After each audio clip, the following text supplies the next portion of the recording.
Well, thank you there, Shay, and ladies and gentlemen, thank you very much. I guess it's long overdue, and I do feel honoured to stand here today in front of you, esteemed people, to do or what I will now describe, a variation of the groom's speech here today. And I want to dedicate this to the one and only love I have now, my lovely wife, Mrs. Mona Dhanjal.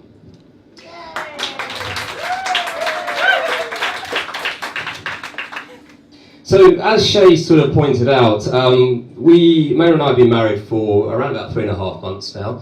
The specific date was February 11th, 2017. We got married over in Plasterers Hall in the Barbican.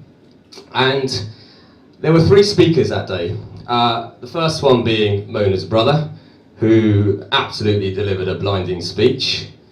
Then my best man, who did his bit for the cause. And I was supposed to be third. But lo and behold, they just didn't feel it appropriate to pass me the microphone, and instead I just got a triple vodka and tonic, which I duly downed.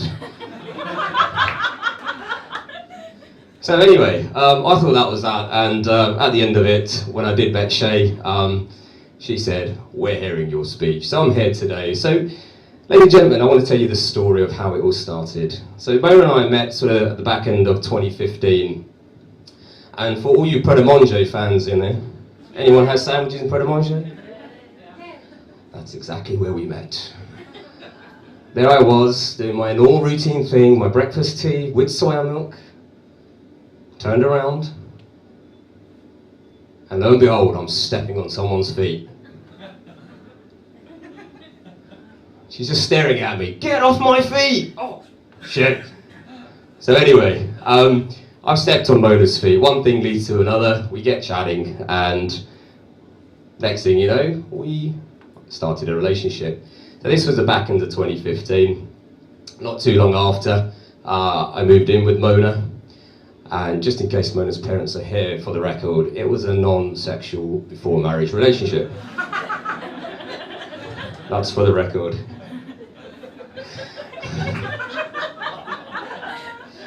Being the good Asian people we are, of course. It's our culture, you see.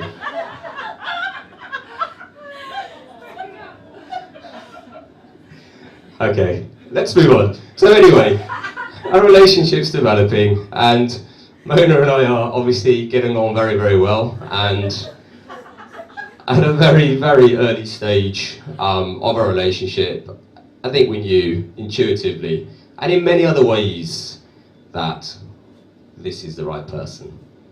We are meant to be.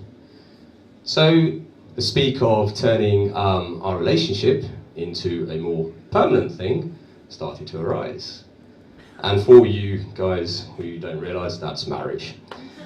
So we started talking about the marriage and, well, shall we say, looking to get married in the not too distant future. To which Mona and I were pretty sure in our minds that's what we wanted. But I had one hurdle to overcome. So, as any good 42-year-old Indian boy would do, I went to seek the permission of my mummy. So I had to ask mummy, I want to get married. Well, actually not so much ask, but discuss it with her. So anyway, we're kind of in mid-2016, and I've kind of approached my mother and speak to her about sort of the prospect of marriage. And she's getting very, very excited about the whole thing. "Oh, well, lovely, ooh, who is she? Oh, okay, I can't wait to make the laddus." So anyway, all you guys who don't know what a laddu is, we'll explain it to you later. So anyway, kind of long story short, I said, "Yeah, Mum, she's the right girl for me." And by this point, my mum had never ever met Mona, just really heard about her, heard her name. And by this point, I was like, okay, but there is one thing you have to realise. And I'll put this into context in a moment. I said, she's of a different background to me. Now, I am of Indian heritage, although very much British, but of an Indian heritage. And I belong to the Sikh faith, as you can see by my invisible turban and beard. I disguise it very well. And Mona is of the Islamic faith.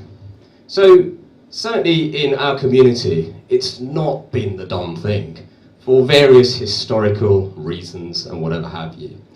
And my mum is a devout Sikh, and so the thought of her children marrying outside of the faith that we were brought up in, the culture, the nationality she belongs to, which is India, really wasn't going to be very easy, and certainly a big challenge. So I sat down with my mother and I've told her, Mona is not a Sikh. Okay. She's actually of a Pakistani heritage. Okay. She's Muslim. At this point, I could see the blood draining from her face. Oh my God. So anyway, after like 5 seconds of resuscitating her and bringing her back to consciousness, we continued the talk. And it's at that point that my mother uttered those 3 famous words. I know it's not I love you. Anyone who can speak Hindi or Punjabi or Urdu here will understand this, but I will translate. Log kya kehenge? Translated, what are people going to say? So at that point I was like, okay, this is going to be a bit challenging. And I said to her, who are these people? What, the very people who are going to wake up beside me in the morning and make my breakfast? The very people who are going to iron my shirt in the morning so I can go to work? Those very people are going to be there for me to make my dinner at night, to cuddle me, to say I love you? No, I didn't think so. But I said, Mona will. And she does. So, at this point, my mum was like, okay, fine. And, guys, just bear with me at the moment, and, you know, it's just not, I don't want to make this a religious speech of any sort, but there is an irony in what I'm about to do now. I'm going to recite something to you, and it will be in Punjabi, but I will actually translate it to English. And this is a recitation from the Holy Sikh book, which my mother's a devout believer of.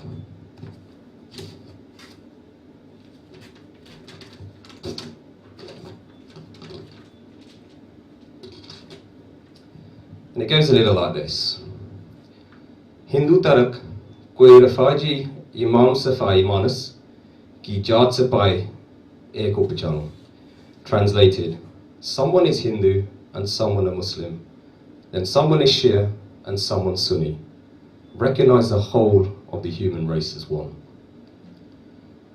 Dera masjid soi puja, na nevaz wa imanas sabi ek, paye na ko koi baramo hai. The Hindu temple and the mosque are the same. There is no difference between a Hindu worship and a Muslim prayer. Although they may appear to be different, all human beings are fundamentally the same. Now, not in those words, but I said this back to my mum, the very person that taught me this when I was 6 years old. And I said to her, what happened over the last 35 years? And I'll tell you what happens, guys, is that we are easily influenced and conditioned. You know, as babies, we're all born with a clean slate, with a clear mind, with the best intentions. You know, we're all creatures and we're all sons and daughters of humankind. And it's our human values that come first, more than anything else. When we all go up, and this may, you know, be relevant to the non-religious and religious amongst us, no one's going to ask your label. We're all going to the same place, in my view, all to one humankind. So, anyway, to carry that on, things progressed and Mona and I quickly set a date before it was too late.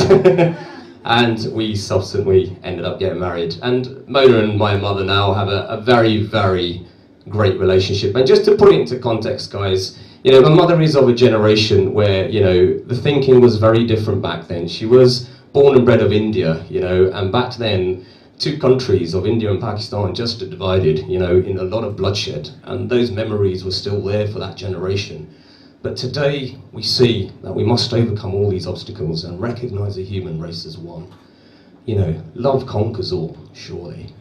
And we are really, really blessed, you know, as humans, to have the most powerful, what I feel the most powerful organ in this universe, and that is that, the ability to think, the ability to objectively think, and the ability to make the right moral decisions.